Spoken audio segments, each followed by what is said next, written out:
पठानकोट हमले के बाद अब जम्मू कश्मीर में आतंकी हमले का बड़ा खतरा। खुफिया विभाग के मुताबिक 26 जनवरी से पहले राज्य में आतंकी हमले को अंजाम दे सकते हैं दहशतगर्द। खुफिया विभाग की जानकारी के बाद जम्मू कश्मीर में अलर्ट जारी, बढ़ाई गई सतर्कता, 9 विशेष टीमें की गई तैनात। एनआईए के समन पर आज दिल्ली आएंगे गुरदासपुर के एसपी सलविंदर सिंह। पठानकोट आतंकी हमले के मामले में होगी पूछताछ। पश्चिम बंगाल के मालदा जिले में भड़की हिंसा की जांच के लिए आज बीजेपी की एक टीम करेगी दौरा। सीएम ममता बनर्जी ने घटना को सांप्रदायिक हिंसा मानने से किया था इनकार। हजारों की संख्या में जुटे एक गुट ने मालदा में कालीयाचक थाने में आग के हवाले कर दिया था। इलाके में तनाव का माहौल। दक्षिणपंथी एक नेता ने कमेंट के बाद भड़की थी हिंसा।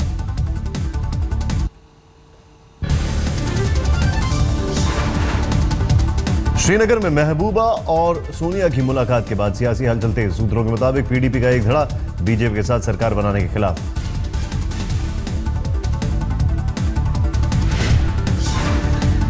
श्रीनगर में महबूबा मुफ्ती से मिली कांग्रेस अध्यक्ष सोनिया गांधी। सोनिया महबूबा की मुलाकात को लेकर अटकलों का बाजार गर्म। केंद्रीय मंत्री नितिन गडकरी ने भी श्रीनगर में महबूबा मुफ्ती से की मुलाकात। बोले मुलाकात राजनीतिक नहीं।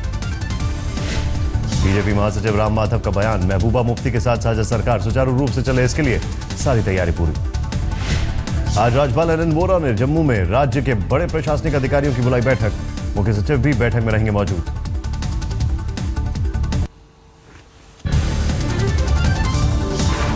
सूत्रों के मुताबिक जम्मू कश्मीर के सीएम पद पर रोटेशन सिस्टम को लेकर फंसा पेच। बीजेपी मुख्यमंत्री पद पर 3-3 साल के लिए चाहती है रोटेशन। सूत्रों के मुताबिक बीजेपी उप मुख्यमंत्री पद भी नहीं चाहती छोड़ना। वित्त और गृह मंत्रालय में राज्य मंत्री पद भी बीजेपी पर ठोक रही है दावा। संघ से जुड़े राष्ट्रीय मुस्लिम मंच ने देश के सभी मदरसों को लिखा पत्र। 26 जनवरी को मदरसों में तिरंगा फहराने को कहा। आईएएस अधिकारी और मध्य प्रदेश बाल आयोग के सचिव रमेश थेटे ने शिवराज सरकार पर दलित विरोधी होने का लगाया आरोप। भोपाल में धरने पर बैठेंगे थेटे। निलंबित आईएएस अफसर शशि कर्णवत भी रमेश थेटे के साथ धरने पर बैठेंगे।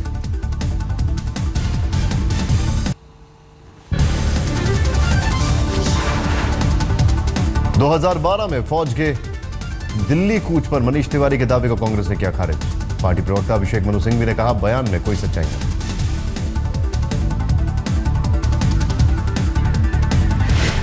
कांग्रेस प्रवक्ता अभिषेक मनु सिंघवी ने कहा मनीष तिवारी का बयान निजी, कांग्रेस का उनके बयान से कोई लेना देना नहीं।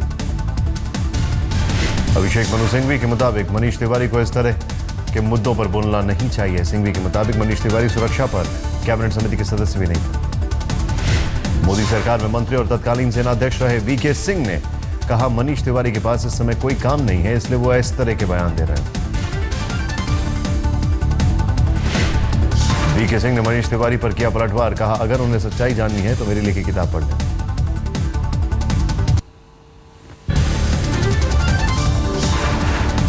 – 2012 में रक्षा मंत्रालय की स्टैंडिंग कमेटी के चेयरमैन रहे सतपाल महाराज ने भी मनीष तिवारी के बयान को किया खारिज। कहा ऐसी कोई बात नहीं थी। अपने दावे पर अब भी अटल। बोले मैंने जो बयान दिया था उस पर कायम हूं।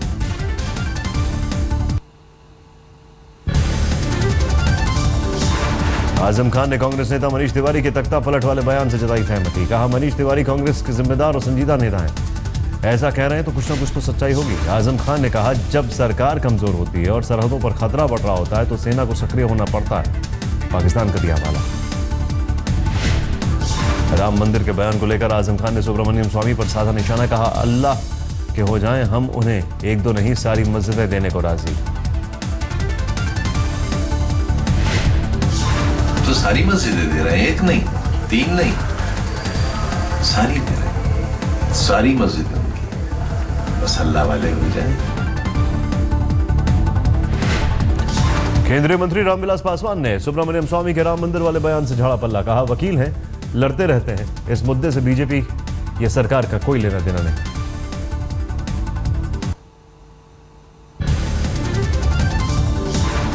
केंद्रीय मंत्री रामविलास पासवान ने आतंकवाद पर पाकिस्तान सरकार को दी क्लीन चिट। कहा पाक सरकार आतंकवाद को देती समर्थन तो पाकिस्तान में नहीं होते आतंकी हमले। केंद्रीय खाद्य आपूर्ति मंत्री रामविलास पासवान ने दाल की महंगाई पर पेश किया अनोखा अर्थशास्त्र। कहा महंगी दाल के लिए बढ़ती आबादी जिम्मेदार। इस बार 172 लाख टन हो गया, 20 लाख टन घट केंद्रीय गया। मानव संसाधन मंत्री स्मृति ईरानी ने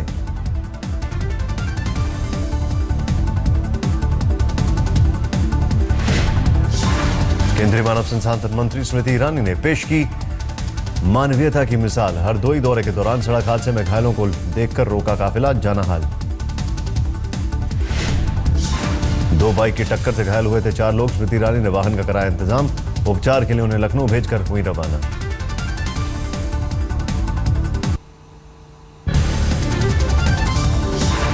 हरदोई में स्मृति ईरानी ने 19 करोड़ की लागत से बनने वाले केंद्रीय विद्यालय का किया शिलान्यास। ई कक्षाओं और छात्रों को प्रोग्रेस से जुड़े सारांश कार्यक्रम की दी जानकारी। आम आदमी पार्टी के 2 बागी सांसदों ने अपनी ही पार्टी को मौका परस्त करार दिया। पटियाला के सांसद धर्मवीर गांधी और फतेहगढ़ साहिब से सांसद हरिंदर खालसा ने कहा, आप में आ रहा है कूड़ा करकट। दोनों बागी सांसदों ने कहा, आम आदमी पार्टी के सच्चे कार्यकर्ताओं के हिस्से सिर्फ कुर्सियां लगने और दरियां बिछाने का काम है। बोले, विपक्षी दल नहीं, खुद के चलते होगी आपकी हार। हिमाचल के कांगड़ा में निकाय चुनाव में कांग्रेस को मिली बड़ी सफलता। 9 वार्ड में 8 सीटों पर किया कब्जा। कांगड़ा जिला कांग्रेस अध्यक्ष सुमन वर्मा ने वार्ड नंबर 2 से 5वीं बार दर्ज की जीत। वार्ड नंबर 3 से बीजेपी उम्मीदवार अश्विनी काला को मिली जीत।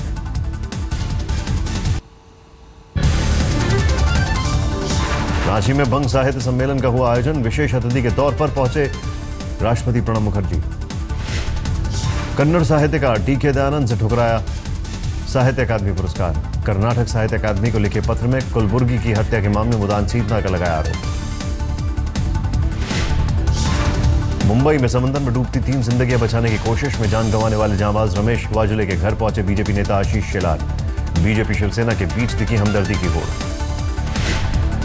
जांबाज रमेश वाजुले को आदित्य ठाकरे ने ट्वीट कर दी श्रद्धांजलि, बताया सच्चा शिव सैनिक। बीजेपी नेता आशीष शेलार ने आदित्य के ट्वीट पर कसा तंज, कहा सिर्फ श्रद्धांजलि से कुछ नहीं होगा। रमेश के 3 बच्चों और मुफ्त शिक्षा और पत्नी की सरकारी नौकरी का किया वायदा।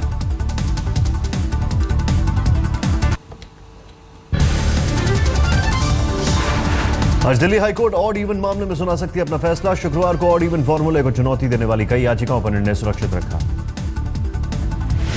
सरदारों पर चुटकुले के प्रतिबंध से जुड़ी याचिका पर सुप्रीम कोर्ट में सुनवाई आज। एक सिख महिला वकील और दिल्ली सिख गुरुद्वारा प्रबंधक कमेटी की है याचिका। सरदारों पर चुटकुले से जुड़ी याचिका पर पिछली सुनवाई के दौरान सीजेआई ने मुद्दे को बताया था गंभीर। संस्कृत स्कूलों में आरक्षण से जुड़ी याचिकाओं पर भी आज सुप्रीम कोर्ट में होगी सुनवाई। सरकारी अधिकारियों के लिए 60% सीटें आरक्षित करने की हो रही है मांग। दिल्ली में आज रोड सेफ्टी वीक का आयोजन। इंडिया गेट पर दौड़ को हरी झंडी दिखाएंगे गृह मंत्री राजनाथ सिंह।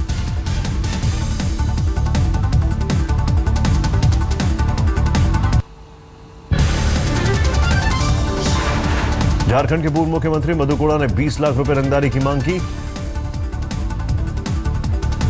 रंगदारी की मांग उनसे की गई। पूर्व सीएम ने रांची के लालपुर थाने में दर्ज कराया केस। मधु कोड़ा के मुताबिक गुमनाम फोन पर रंगदारी के लिए उनको मिली थी धमकी। पुलिस ने फोन को किया ट्रेस। शीना बोरा मर्डर केस के आरोपी पीटर मुखर्जी की आज खत्म हो रही है न्यायिक हिरासत। पीटर के वकील जमानत की लगा सकते हैं गुहार। असम के गोलाघाट जिले के बोरथोपार थाना इंचार्ज की गोली मारकर हत्या। कार चोरों के गिरोह ने मारी गोली। गोलीबारी में एक पुलिसकर्मी भी गंभीर रूप से घायल। गोलाघाट के एक अस्पताल में शिफ्ट किया गया।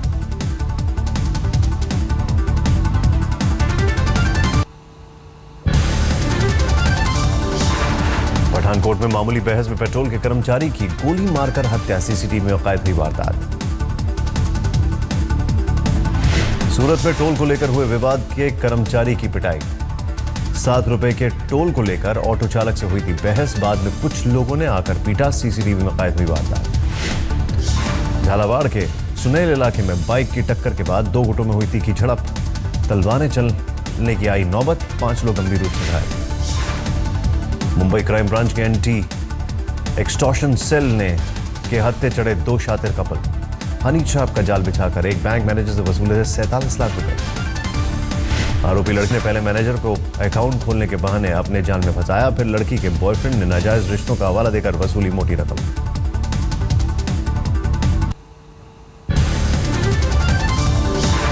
राजस्थान के भिवाड़ी में दवा बनाने वाली फैक्ट्री में लगी भीषण आग, करोड़ों का हुआ नुकसान। कानपुर के चकेरी इलाके में हुए सड़क हादसे में 5 लोगों की मौत। नेशनल हाईवे पर हुई टक्कर ट्रक और मारुति वैन की। दिल्ली के शकरपुर इलाके में 5 बदमाशों ने एक घर में लोगों को बंधक बनाकर लूटपाट की कोशिश की। भीड़ जुटने पर 4 बदमाश भाग निकले, एक पकड़ा गया। सोने की चेन निगलने वाले झपटमार से चेन वापस पाने में मुंबई पुलिस के छूटे पसीने। झपटमार को पुलिस ने खिलाए 4 दर्जन केले। घाटकोपर इलाके में झपटमार एक महिला से 25 ग्राम सोने की चेन छीन कर निकल गया। एक्सरे से पेट में चेन की हुई पुष्टि, जैसे तैसे चेन वापस पाने में कामयाब रही पुलिस। राजस्थान के टोंक में बस हादसे में 7 लोगों की दर्दनाक मौत, 30 लोग घायल, अस्पताल में भर्ती, कई घायल की हालत गंभीर। पश्चिम बंगाल के वर्धमान में अलग अलग इलाकों से 10,000 सिम कार्ड बरामद, पुलिस ने 50 लोगों को गिरफ्तार किया। पुलिस के मुताबिक फर्जी दस्तावेज और गलत नामों का इस्तेमाल कर जारी किए गए थे सिम कार्ड। असम के रहने वाले एक शख्स ने 20,000 के लिए बहन को देह व्यापार में धकेला। रोहतक में कैद पीड़ित ने एक युवती की मदद से भागकर बचाई जान। होशंगाबाद में सतपुड़ा टाइगर रिजर्व में टूरिस्टों के सामने बाघों ने एक दूसरे पर किया हमला, सैलानियों में मची भगदड़।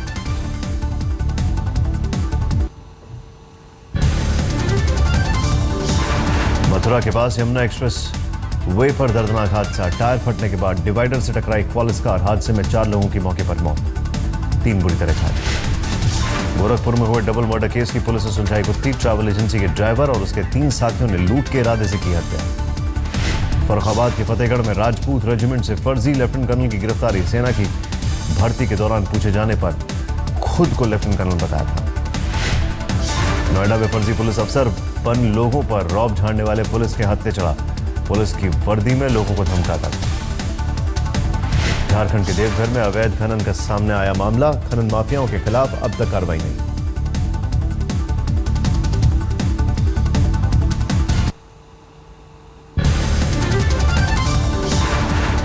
हैदराबाद में एक साईं भक्त मुरली कृष्णा ने 1,01,003 रुपए का दिया दान, शिरडी संस्थान को सौंपा चेक। यूपी के गोरखपुर में स्वच्छता मिशन में जुड़े डॉक्टर क्लीन इंडिया कैंपेन का आयोजन। बैंगलोर में सड़क सुरक्षा की थीम पर पेंटिंग प्रतियोगिता का आयोजन, बच्चों ने बढ़ चढ़ कर लिया हिस्सा। सर्दी और ठिठुरन की कमी का कपड़ा बाजार पर पड़ा असर, लुधियाना में हौजरी व्यवसाय प्रभावित, नहीं बिक रहे गर्म कपड़े। कड़ाके की ठंड नहीं पड़ने से जयपुर में भी गर्म कपड़ों की बिक्री में दिखी कमी, तिब्बती बाजार पर पड़ा खासा असर। कहा पिछले 15 सालों में इतना गर्म सर्दी का मौसम नहीं रहा।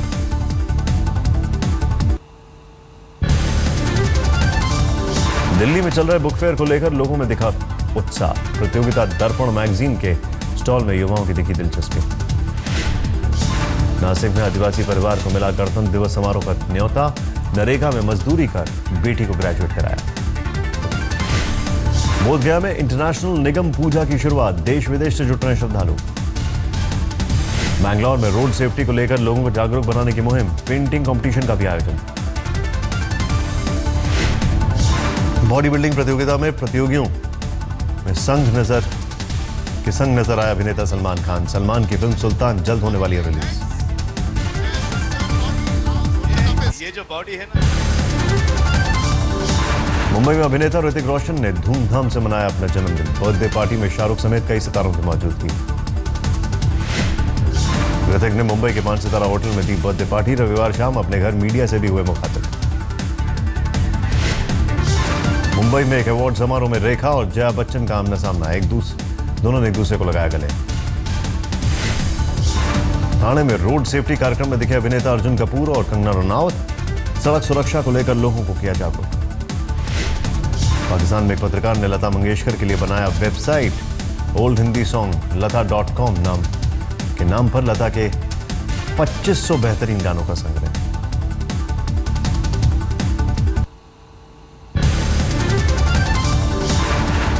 महाराष्ट्र के अकोला में अच्छी पहल, गांव को खुदकुशी मुक्त करने के लिए 542 पंचायतों ने विशेष सभा में ली शपथ। नागपुर के चिटनिस मैदान पर 59वीं राज्य केसरी कुश्ती प्रतियोगिता का आयोजन, 44 टीमें ले रही हैं हिस्सा। महाराष्ट्र के राज्य केसरी कुश्ती विजेता पहलवान की पुलिस महकमे में होगी सीधी भर्ती, सीएम देवेंद्र फडणवीस ने किया ऐलान, पद अभी तय नहीं। छपरा के जनता बाजार थाने पर एक बंदर ने मचाया उत्पात, पुलिसकर्मी को धक्का देकर कुर्सी से गिराया, फाड़े कागजात, 20 मिनट तक मची रही अफरा तफरी। चेन्नई में डॉग शो का आयोजन, 40 प्रजातियों के 370 कुत्तों ने शो में लिया हिस्सा।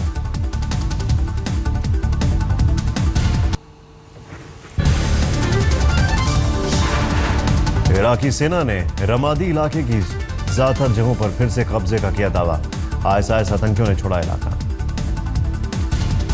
टर्की में नहीं थम रहा है सेना और कुर्दों के बीच संघर्ष, हफ्ते भर में सेना ने 32 कुर्दों की हत्या की। अमेरिका के लॉस वेगस में ड्रोन रेस का दिखा अद्भुत नजारा, रिमोट पर करतब दिखाते दिखे ड्रोन।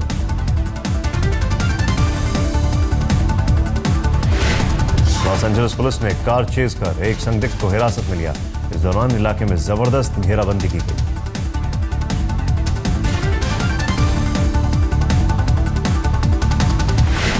फॉर्मूला 1 में भाग लेने वाली पहली महिला रेसर मारिया टेरेसा का मोंटे कार्लो में निधन।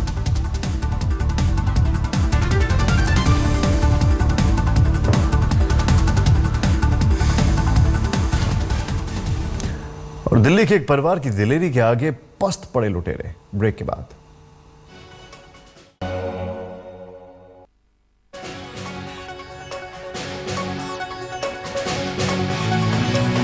नमस्कार, आप देख रहे हैं आज तक, आपके साथ मैं हूं सईद अंसारी।